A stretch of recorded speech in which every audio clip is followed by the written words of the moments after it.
Dennis Rader is an American serial killer who terrorized the Wichita, Kansas area from 1974 to 1991 and became known as the BTK killer. Living a double life as a devoted family and company man by day, Rader brutally murdered 10 people. His nickname represents his method of binding, torturing, and killing victims. He also taunted authorities through brazen correspondence with local news outlets.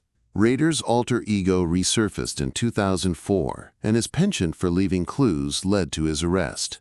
He pleaded guilty to the murders the following year and is now serving 10 life sentences in prison. Full name: Dennis Lynn Rader. Born March 9, 1945. Birthplace: Pittsburgh, Kansas. Spouse: Paula Dietz, 1971 to 2005. Children: Carrie and Brian. Astrological sign: Pisces. Childhood, wife, and children. Dennis Lynn Rader was born on March 9, 1945 in Pittsburgh, the oldest of 4 sons. He enjoyed a seemingly normal childhood, reportedly masking such disturbing behavior as hanging stray animals. Rader dropped out of college and joined the U.S. Air Force in the mid-1960s. After returning to Wichita, he worked for an outdoor supply company for about a year. In 1974, he began a lengthy stint as an employee of ADT Security Services. In 1971, he married Paula Dietz, and the couple had 2 children, a son named Brian in 1975 and a daughter named Carrie in 1978. After nearly 35 years of marriage, Dietz and Rader divorced in July 2005. The previous month, Rader had pleaded guilty as the infamous BTK killer. Rader's children have responded to their father's past differently. While Brian has stayed out of the public eye, Carrie wrote a 2019 book titled A Serial Killer's Daughter: My Story of Hope, Love, and Overcoming, in which she discusses how she learned of her father's criminal acts and overcame the horror associated with them. I need to find out more information. On that particular day, the 15th day of January, 1974, can you tell me where you went to kill Mr. Joseph Otero? I think it's 1834, Edgemore. All right. Can you tell me approximately what time of day you went there? Somewhere between 7 and 7:30. This particular location, did you know these people? No, that's no, that was part of my, I guess my what you call fantasy. These people were selected. All right. So you were engaged in some kind of fantasy during this period of time? Yes, sir. All right. Now, when you use the term fantasy, is this something you were doing for your personal pleasure? Sexual fantasy, sir. I see. Well, I had did some thinking on what I was going to do to either Mrs. Otero or Josephine, and basically broke into the house, or didn't break into the house, but when they came out of the house, I came in and confronted the family, and then we went from there. To some degree, yes. After I got in the house, I lost control of it, but it was, you know, in the back of my mind, I had some ideas what I was going to do, but I basically panicked that first day, so. Beforehand. First victims. On January 15, 1974, Rader strangled 4 members of the Otero family, Joseph and Julie, along with 2 of their children, Josephine and Joseph Jr., to death in their Wichita home before leaving with a watch and a radio. Strangulation and souvenir taking would become part of Rader's pattern of criminal behavior. He also left semen at the scene and later said that he derived sexual pleasure from killing. The Oteros' 15-year-old son Charlie came home later that day and discovered the bodies. Rader struck again a few months later. On April 4th, he waited in the apartment of a young woman named Catherine Bright before stabbing and strangling her when she returned home. Rader also twice shot her brother Kevin, though he survived. Kevin later described Rader as an, quote, average-sized guy, bushy mustache, psychotic, eyes. According to a Time magazine article, BTK goes public and more murders. In October 1974, Rader placed a letter in which he took responsibility for killing the Oteros in a public library book. The poorly written note gave authorities some idea of who they were dealing with, and a local newspaper began covering the story. Rader wrote, "It's hard to control myself. You probably call me psychotic with sexual perversion hang-up." He warned that he would strike again, noting, "The code words for me will be bind them, torture them, kill them, BTK." The initials stuck, and the murderer came to be known by variations of the BTK killer moniker, or simply, BTK Rader's next known crimes occurred in 1977. That March, he tied up and strangled Shirley Vian after locking her children in the bathroom. In December, he strangled Nancy Fox in her home and then called the police to report the homicide. Shortly afterward, in January 1978, Rader sent a poem to a local newspaper about the Vian killing. Several weeks later, he sent a letter to a local television station stating that he was responsible for killing Vian, Fox, and another unknown victim.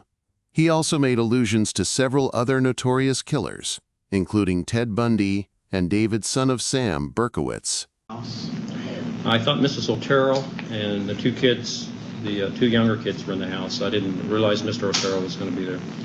All right. How did you get into the house, Mr. Rader? I came to the back door, cut the phone lines, waited at the back door, had reservations about even going or just walking away, but pretty soon the door opened and I was in.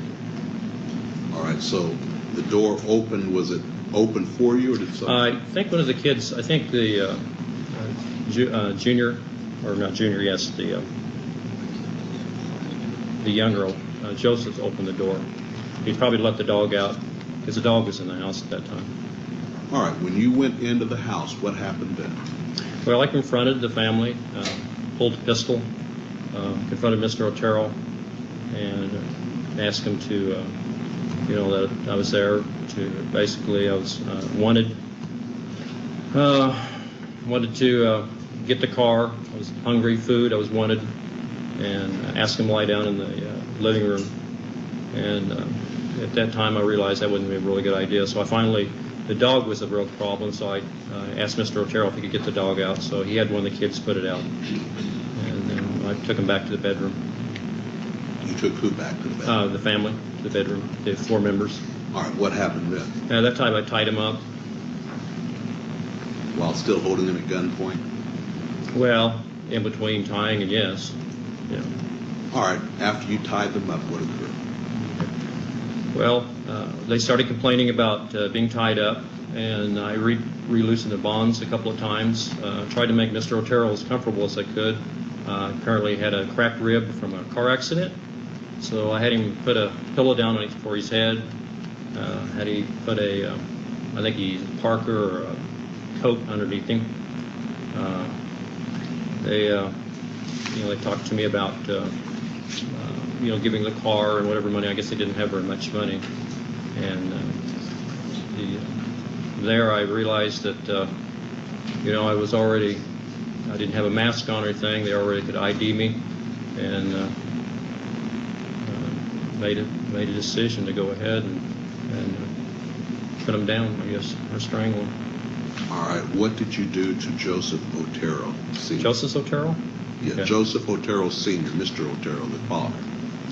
I put a plastic bag over his head and then some cords and then tightened it. And this was in the bedroom? Yes, sir. Did he, in fact, suffocate and die as a result of this? Not right away. No, sir, he didn't. What happened?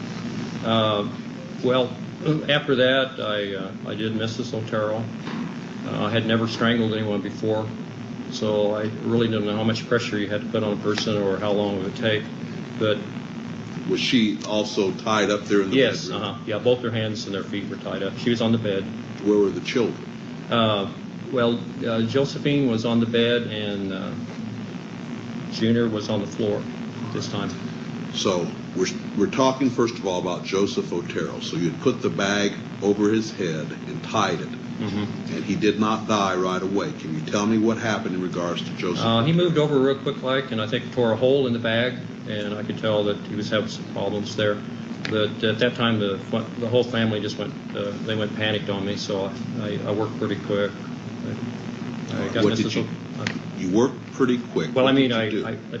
I strangled Mrs. Otero, and she went out, or passed out. I thought she was dead. She passed out. Then I strangled Josephine. She passed out, or I thought she was dead.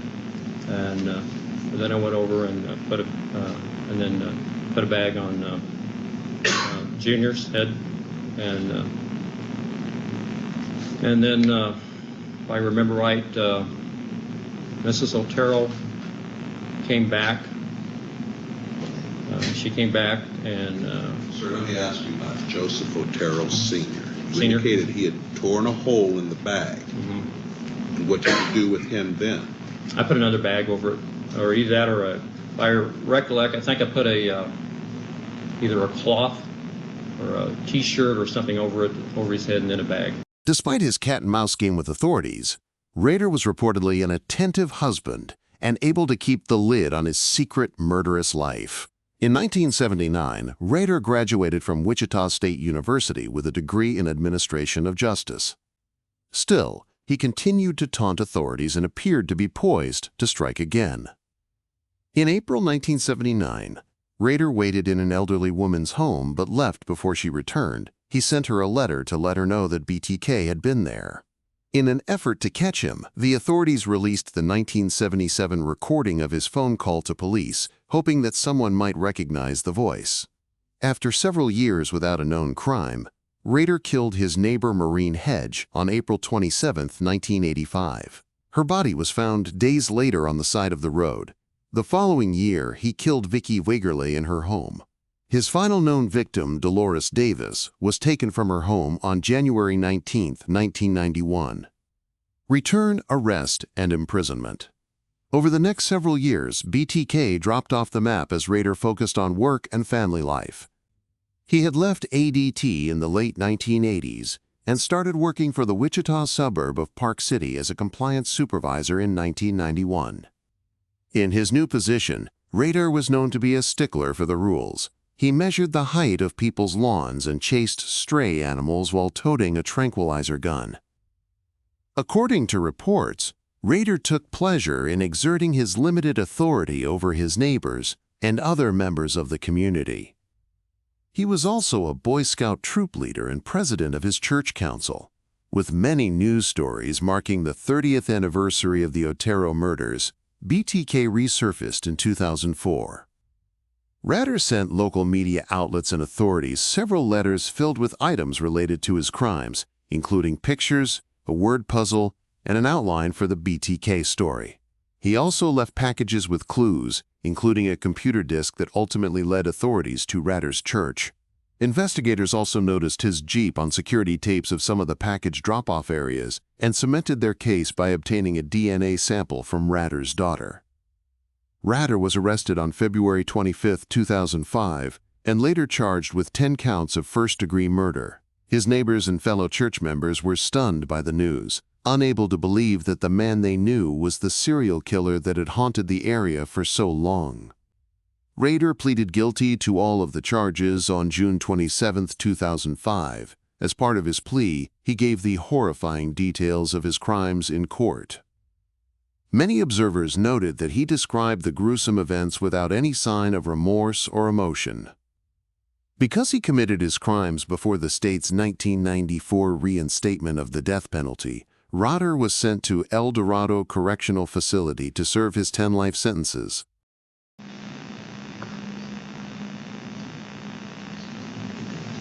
All right, Mr. Rader, we will now turn to count 5. In that count, it is claimed that on or about the 4th day of April 1974 in Sedgwick County, Kansas, that you unlawfully killed Catherine Bright maliciously, willfully, deliberately, and with premeditation by strangulation and stabbing, inflicting injuries from which she did die on April 4th, 1974. Can you tell me what occurred on that day?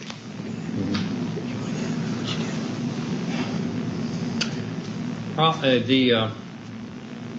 don't know how to exactly say that. I had many, what I call them projects. There were different people in the town that I followed, watched. Kathleen Bright was one of the next targets, I guess, as I would indicate. How did you select her?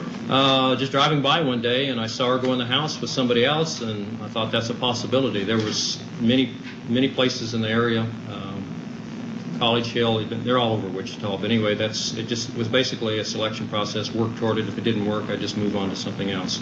But in my kind of person, stalking and scrolling, you go through the trolling stage and then a stalking stage. She was in the stalking stage when this happened.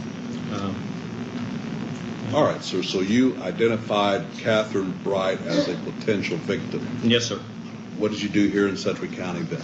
Pardon? What did you do then here in Sedgwick County? On this particular day, yes, I broke into the house and waited for her to come home. How did you break into the house? Through the back door on the east side. All right, and you waited for her to come home. Where Yes, did sir. you wait? In the house there, probably close to the bedroom. I walked through the house and kind of figured out where I'd be if they came through. All right. What happened then? She and Kevin Bright came in. I wasn't expecting him to be there. And come find out, I guess they were related. That time I approached him and told him I was wanted in California, needed some car. Basically the same thing that I told the Turtles. Kind of ease him, make him feel better.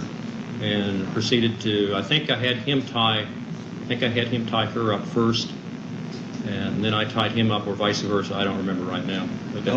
Let me ask, you indicated that you had some items to tie these people with. Did you bring these items, both the Oteros and to this location? The Oteros I did. I'm not really sure on the Brights.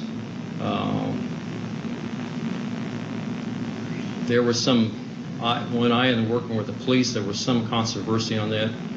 Probably more likely I did, but if I had brought my stuff and used my stuff, Kevin would probably be dead today. All right. I'm not bragging on that. It's just a matter of fact. It's the bonds I tied him up with that he broke them. So, and that, all right. And maybe same with Catherine. It got out of hand. All right. Now you indicated that you believe you had Kevin tie Catherine up. Mm-hmm. Tell me what happened then. Okay. I moved. After. I really can't remember, Judge, whether I had her tie him up or she tied him up. But anyway, I moved her to another bedroom, and he was already secure there by the bed. I tied his feet to the bedpost, at the bottom of the bedpost, so he couldn't run.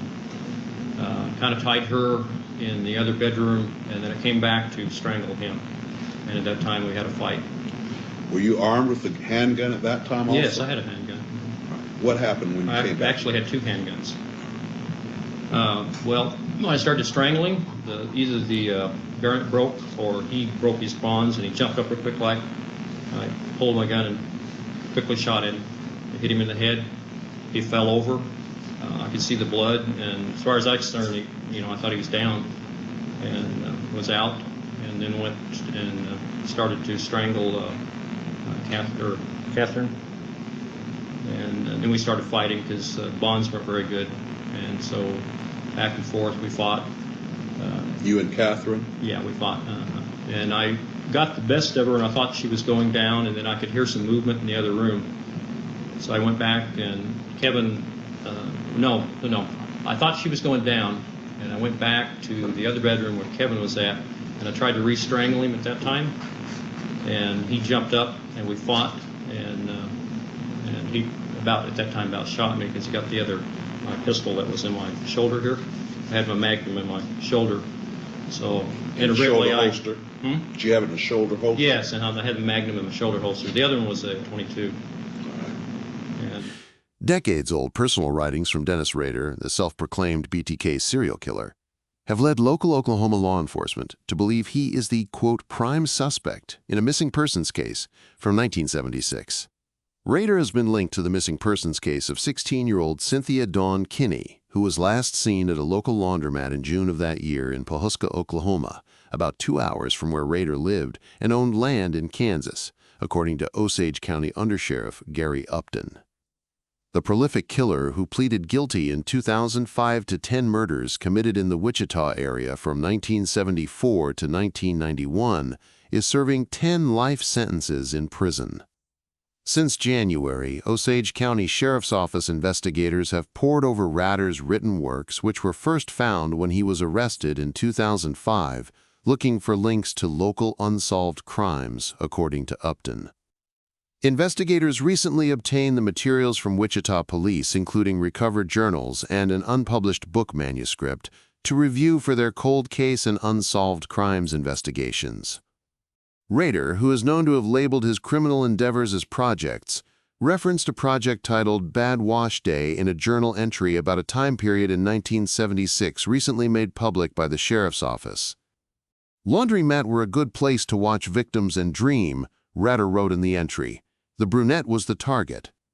In the journal entry, Rader also connects the Bad Wash Day project to a chapter in his unpublished manuscript, which is understood to be a description of all projects, or murders, the killer viewed as successful, Upton told CNN. Rader also wrote, "Out of town until things cool down," on the same journal page. Investigators believe the killer was likely away from his home in Park City, Kansas, during the time frame in 1976, Upton said. BTK writings and other investigative tips led police to search Rader's former residence primarily in connection with a probe into Cynthia's disappearance. Authorities also are checking whether Rader is connected to, quote, "other missing persons cases and unsolved murders in the Kansas and Missouri areas," the Osage County Sheriff's Office in Oklahoma said in a news release Wednesday. An attorney for Rader, Rob Ridner, told CNN Wednesday he had no comment. During their search of the property, investigators uncovered trophies from at least one woman in a hiding hole, according to Upton. Investigators also found chains apparently used for bondage, along with C-clips that can shorten chains or be used to secure a person's legs or feet, Upton said. They also found items they don't currently want to describe publicly, he added. Authorities have previously said Rader took and kept victims' personal effects, including jewelry and clothing. Details about whether investigators believe they know the identity or identities of whoever owned the items found weren't immediately available. In April, authorities also unearthed what they described as a pantyhose ligature. Rader, now 78, is incarcerated at the El Dorado Correctional Facility in Kansas.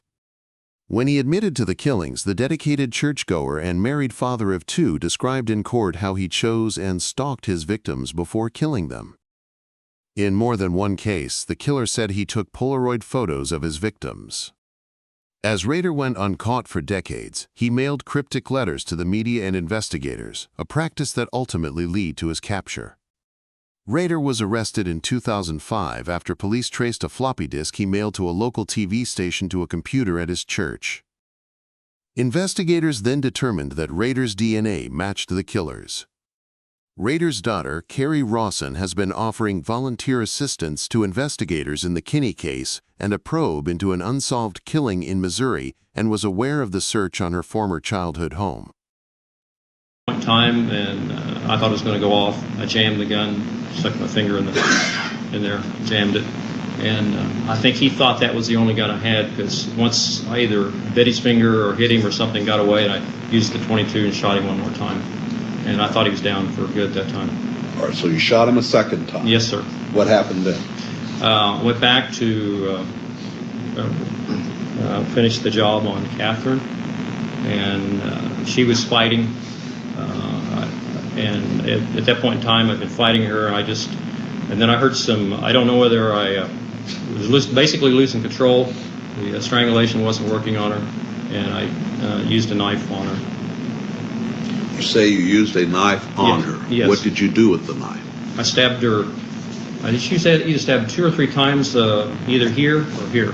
Maybe 2 back here and 1 here, or maybe just 2 times back here.